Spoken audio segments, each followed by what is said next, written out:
La mouche détective. Texte de Francis Pacat, lu par Robert Cara.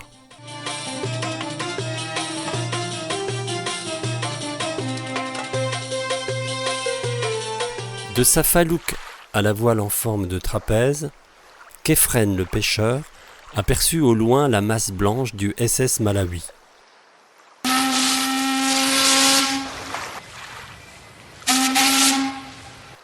Dans un instant, son petit esquif allait se mettre à tanguer au rythme des vagues créées par le monstre à vapeur. Il en avait pourtant pris l'habitude. Ces luxueux bateaux de touristes reliant Luxor au Caire s'imposaient régulièrement à sa vue comme de gros jouets pour aristocrates. De petits pêcheurs, ils se transformaient souvent en simples attractions. Ils devenaient souvenirs de pellicules, d'humains, ils passaient à objets argentiques. À cette heure matinale, les passagers étaient encore plongés dans leur sommeil. Les parties de poker s'éternisent la nuit venue.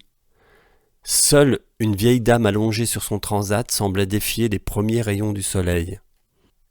Kefren n'avait pas pu repérer ce petit passager peu ordinaire qui s'ennuyait dans la solitude, enfermé dans une cabine par la porte qui s'était refermée subitement.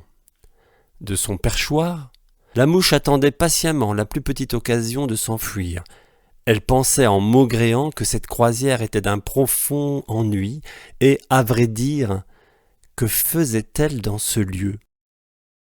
Tout à coup, elle se sentit balayée par un courant d'air puissant, précédé d'un bruit énorme. Elle se rattrapa de justesse, tant la déflagration fut forte. Elle qui profitait d'un hamac dressé dans la cabine d'un inconnu, assis à son bureau, pour se reposer, fut très surprise d'un tel événement. Elle volta quelques mètres dans une forte odeur de poudre et finit par se poser sur un objet chaud, allongé par terre. Elle se retrouva de nouveau balayée de son refuge par le courant d'air d'une porte qui se referma violemment dans son dos.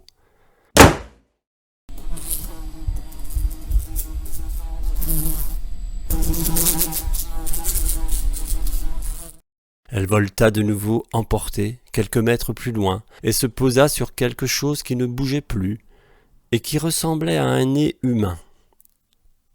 Zonzon, c'était son nom, connaissait parfaitement les humains et l'agacement qu'elle peut leur provoquer en tournant et retournant autour d'eux. Elle en prenait d'ailleurs un certain plaisir. Mais celui-là ne ressemblait pas à ceux qu'elle torturait d'habitude. Elle s'approcha de son nez et remarqua que le type ne la chassait pas et qu'aucun air ne sortait ni entrait dans cet endroit. C'était pour le moins surprenant. Ce gars-là ne respirait plus. Elle s'envola et décida de voir cela de plus haut. Elle se posa sur l'énorme ventilateur immobile qui surplombait la cabine du passager inconnu. « Voyons, nous sommes apparemment en présence d'un cadavre. » La tache rouge au niveau du cœur ne fait aucun doute. L'odeur que dégage le corps est bien celle d'un homme qui vient de mourir. Il a reçu une balle dans la poitrine qui a bien failli m'exploser aussi à quelques millimètres près. Il est très bien habillé d'un costume blanc, léger, idéal pour une croisière sur le Nil. Sauf que le pauvre vieux ne pourra plus en profiter. Je pense que des gens vont arriver bientôt pour constater les dégâts.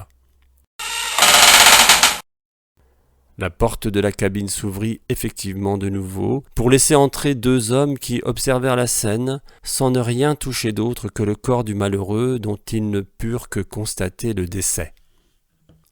Mais c'est mon ami, le célèbre détective Logan de Spirt, à la moustache en guidon de vélo, accompagné de son fidèle ami le curieux professeur Le Goff.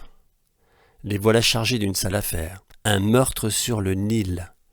S'il pouvait m'interroger, il en saurait beaucoup.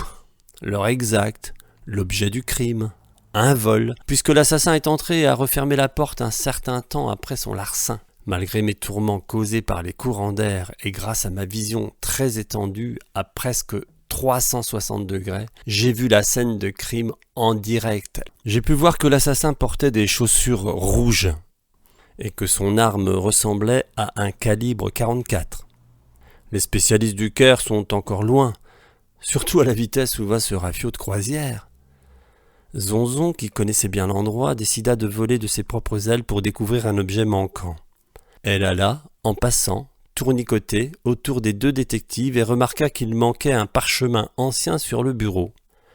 Ce document indiquait l'endroit secret où notre cadavre devait commencer de nouvelles fouilles, pouvant rapporter énormément d'argent. La mouche se mit à virevolter dans tous les sens, au-dessus du bureau, pour attirer l'attention du détective.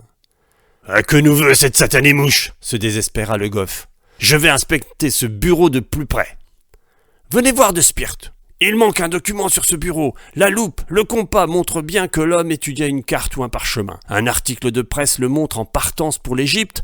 Son nom est David Campbell, un célèbre archéologue anglais. » Zonzon entra dans une joie délirante. Une mouche avait fait découvrir le mobile d'un crime à monsieur le détective de Spirt lui-même. Quelle gloire! Cette croisière prenait enfin un tournant remarquable. Mais comme attirée par du vin rouge, elle ne tint pas à s'en arrêter là. Elle sortit de la chambre et remarqua sur la coursive une vieille dame, fidèle passagère du SS Malawi. Miss Clairette était assise, un roman à la main, profitant de l'air matinal sur un fauteuil pliant. « Je suis persuadé, se dit Zonzon, que cette dame aurait pu voir entrer et sortir le malfaiteur de la chambre de Campbell.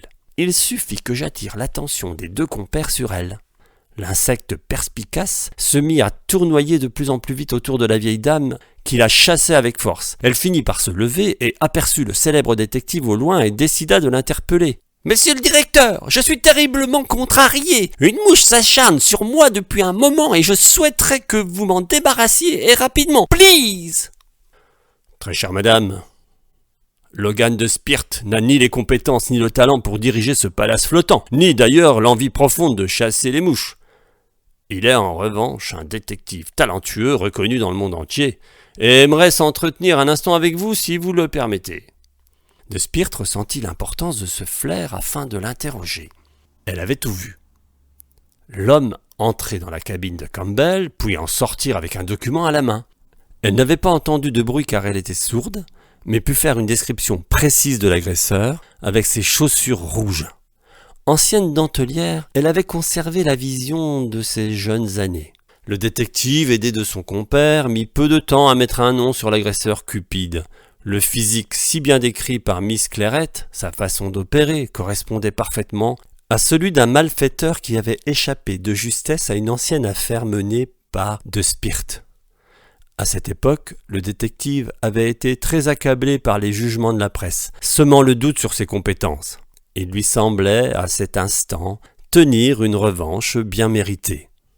L'auteur de ce crime odieux n'était autre qu'un certain Pierrot le Fourbe, embarqué sous une fausse identité, célèbre pour ses méfaits, discret dans les croisières mondaines.